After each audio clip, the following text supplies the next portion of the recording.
اعوذ باللہ من الشیطان الرجیم بسم اللہ الرحمن الرحیم الحمد للہ والصلاة علیہ اما بعد بسم اللہ الرحمن الرحیم اللہم صلی علی محمد وعلی محمد وعجل فرجهم۔ سامعین محترم، امید کرتا ہوں کہ آپ سب خیر عافیت سے ہوں گے۔ دعا گو ہوں کہ اللہ رب العزت تمام مومنین کو اپنی حفظ و امان میں رکھیں۔ سامعین محترم، سب سے پہلے تو حمد ہے اس پروردگار کی جس نے ہمیں انسان بنایا اور انسان بنانے کے بعد محمد وعلی محمد کا محب بنایا۔ سامعین محترم، آج پھر حاضر خدمت ہوا ہوں۔ آج ایک ایسے عالم دین کا تعارف کرانا چاہتا ہوں جو بہت ہی قابل احترام عالم بعمل تھے اور کافی سارے انہوں نے سرزمین پاکستان پہ اپنے شاگردان چھوڑے۔ ان شخصیت کا نام علامہ اظہر حسین کاظمی علی اللہ مقامہ قبلہ ہمارے بھی استاد تھے۔ ابتدائی تعلیم ہم نے قبلہ بزرگوار سے حاصل کی۔ قبلہ صاحب بہت ہی شفیق اور عالم تھے، بعمل تھے۔ قبلہ کی زندگی کا مختصر تعارف اجمالاً عرض کرتا ہوں کہ قبلہ نے ابتدائی تعلیم حاصل اپنے والد بزرگوار سے کی۔ ان کے والد بزرگوار وہ بھی عالم تھے، بعمل تھے اور بہت بڑے عارف تھے اپنے وقت بھی۔ اس کے بعد قبلہ نے مدرسہ منتظر میں لاہور میں ایڈمیشن لیا۔ وہاں پہ قبلہ نے علامہ صفدر حسین علی اللہ مقامہ سے علم حاصل کیا۔ ان سے اجازت لینے کے بعد قبلہ قوم المقدس تشریف لے آئے۔ یہاں پہ آ کے قبلہ نے تقریباً 9 سے 10 سال پڑھا، جس میں علماء کرام سے انہوں نے مختلف علماء سے استفادہ حاصل کیا۔ جو ان کے مشہور استاد ہیں وہ ہیں علامہ آیت اللہ مکارم شیرازی صاحب اور آیت اللہ سعیدی صاحب، یہ قبلہ کے مشہور استاد ہیں۔ قبلہ نے قوم المقدس میں علم حاصل کرنے کے بعد، علماء سے اجازت لینے کے بعد پاکستان میں تشریف لے گئے۔ وہاں پہ انہوں نے مختلف طریقے کے ساتھ خدمت انجام دی۔ قبلہ ظاہراً تو بہت ہی کم عمر انہوں نے گزاری، مگر حقیقت میں دیکھا جائے تو انہوں نے اس چھوٹی عمر میں بہت بڑے بڑے کارنامے کر کے دکھائے، بہت زیادہ کام کیا، ملت کو بہت زیادہ فائدہ پہنچایا، دین کو فائدہ پہنچایا۔ قبلہ نے ہر میدان میں جہاں بھی عزاداری پہ مشکل آتی تھی، جہاں بھی عزاداروں پہ مشکل آتی تھی، جہاں بھی کسی مومن کی ذات پہ مشکل آتی تھی تو قبلہ ان کی مشکل کو اپنی مشکل سمجھتے تھے۔ یہ ہم نے دیکھا ہے۔ قبلہ کی جو منفرد خصوصیت تھی وہ یہ تھی کہ قبلہ ایک بہت بڑے بہادر اور شجاع آدمی تھے۔ دیکھیں ناظرین کہ ہم لوگ جو ہیں خیبر و خندق پڑھتے تو ہیں، شجاعت کا سبق ملتا ہے۔ ہم لوگ اکثریت کا یہی حال ہے کہ ہم نعرے تو لگاتے ہیں مگر شجاعت میں ہم بہت پیچھے رہتے ہیں۔ جب کوئی مشکل آتی ہے دین پہ تو ہم دوسرے کو آگے دھکیلتے ہیں، آپ خود پیچھے ہٹ جاتے ہیں۔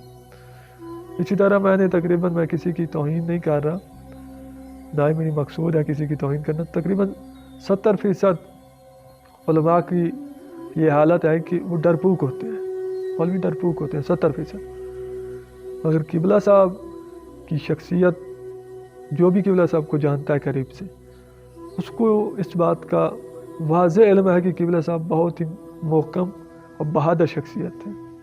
کبھی قبلہ نے دشمن کو پیٹ نہیں دکھلائی تھی، کبھی تکفیریوں کو قبلہ نے ان سے شکست نہیں مانی تھی۔ تکفیریوں کو ہمیشہ وہ زیر کرتے تھے اور مجلس و عزاداری کی خاطر ہمیشہ اپنی جان قربان کرنے کے لیے حاضر ہوتے تھے۔ یہ ایک واضح روشن ہے ان کی خصوصیات، جو بھی ان کو جانتا ہے۔ قبلہ بہت ہی بڑے بہادر تھے۔ قبلوں پہ اکثر FIR ہوتی تھی اور قبلہ پھر بھی گھبراتے نہیں تھے، کام کرتے تھے، ملت کا دفاع کرتے تھے، قوم کا دفاع کرتے تھے، دشمن کو جواب دیتے تھے۔ قبلہ نے ہمیشہ عزاداری پہ اور عزاداروں پہ کبھی بھی آنچ نہیں آنے دی۔ قبلہ ہمیشہ آگے رہتے تھے جس طرح لیڈر کو ہونا چاہیے۔ تو قبلہ صاحب پہ جب قبلہ کی وفات ہوئی تو پتہ چلا ہمیں کہ قبلہ پر اس وقت بھی 5 سے زیادہ FIR تھیں، اور وہ کوئی شخصی FIR ان کی نہیں تھی، بھی شخصی ذاتی کو جھگڑا ان کا نہیں، بلکہ مذہب کی خاطر، تشیع کی خاطر اور دین کی خاطر FIR تھی۔ قبلہ کی بہت ساری خدمات ہیں۔ قبلہ نے کافی مساجد بنائی، جن میں سے ایک بہت بڑی مسجد بنائی جو بہت خوبصورت عالی شان مسجد جو قائم بروانہ میں موجود ہے، وہ قبلہ نے بنوائی۔ اس کا قبلہ نے بہت ہی مشکل طریقے سے اس کو پایہ تکمیل تک پہنچوایا۔ یہ قبلہ کی یقیناً ہمت ہے، وہ اتنی بڑی مسجد ایک اتنے چھوٹے شہر میں ناممکن ہوتی ہے، تو قبلہ نے وہ بنوائی۔ تقریباً ضلع جھنگ میں سب سے بڑی مسجد ہے وہ۔ اس کے علاوہ قبلہ نے مدرسہ بنایا، تو اس مدرسے کا ضلع جھنگ کے مدرسوں میں اس کا ایک بہت ہی اہم نام گنا جاتا ہے۔ اس میں کافی طلاب زیر سایہ بھی پڑھ رہے ہیں۔ اس کے علاوہ قبلہ نے طلاب کی بہت ساری تربیت کی، جو آج ان کے شاگردان مختلف مقامات پہ بیٹھ کے قوم کی خدمت کر رہے ہیں۔ اپنی اولاد کو انہوں نے عالم بنایا، دونوں بیٹے ان کے مولانا ہیں اور دونوں قوم کی خدمت کر رہے ہیں، دونوں دین کی خدمت کر رہے ہیں۔ بہت ہی آسان طریقے کے ساتھ وہ خدمت سارے انجام دے رہے ہیں، اپنے بابا کی روش پہ عمل کرتے ہوئے وہ قوم کی خدمت کرتے ہیں۔ اور وہ بھی دونوں، وہ بھی یعنی جس طرح بابا ان کے شجاعت کے مالک تھے، بہادر تھے، اسی طرح ان کے بیٹے بھی اپنے بابا کے نقش قدم پر عمل کرتے ہوئے قوم کی خدمت کر رہے ہیں۔ تو ایسی شخصیات کو ہمیں یاد رکھنا چاہیے ناظرین، بھولنا نہیں چاہیے۔ جو قوم کی خدمت کرنے والی شخصیات ہیں ان کو ہم بھول جاتے ہیں، تو اس لیے ہماری قوم پیچھے چلی گئی ہے۔ اپنے محسنین کو جو قوم بھول جاتی ہے، اپنے شہداء کو، محسنین کو، وہ قوم تباہ و برباد ہو جاتی ہے۔ تو استاد جو ہوتا ہے یہ پوری قوم کا محسن ہوتا ہے۔ استاد کو ہمیشہ یاد رکھنا چاہیے، شہداء کو یاد رکھنا چاہیے، علماء بزرگان جو اس دنیا فانی سے چلے گئے جن کی بہت ساری خدمات ہیں ان کو یاد رکھنا چاہیے۔ تو قبلہ کی شخصیت جو تھی وہ بہت ہی علم کے میدان میں بہت آگے تھے، اور اخلاق اور ادب کے میدان میں تو قبلہ کا تقریباً میری نظر میں کوئی ثانی نہیں تھا۔ قبلہ کے ساتھ جو ایک دفعہ ملتا، جو ملاقات کرتا، وہ قبلہ کا درویش ہو جاتا تھا۔ اہل سنت قبلہ سے بہت زیادہ محبت کرتے تھے، اہل تشیع سے بھی زیادہ اہل سنت محبت کرتے تھے۔ تکفیری تو قبلہ سے بہت ہی بھاگتے تھے، مگر جو اہل سنت ہیں، ہمارے بھائی ہیں، وہ بہت زیادہ محبت کرتے تھے۔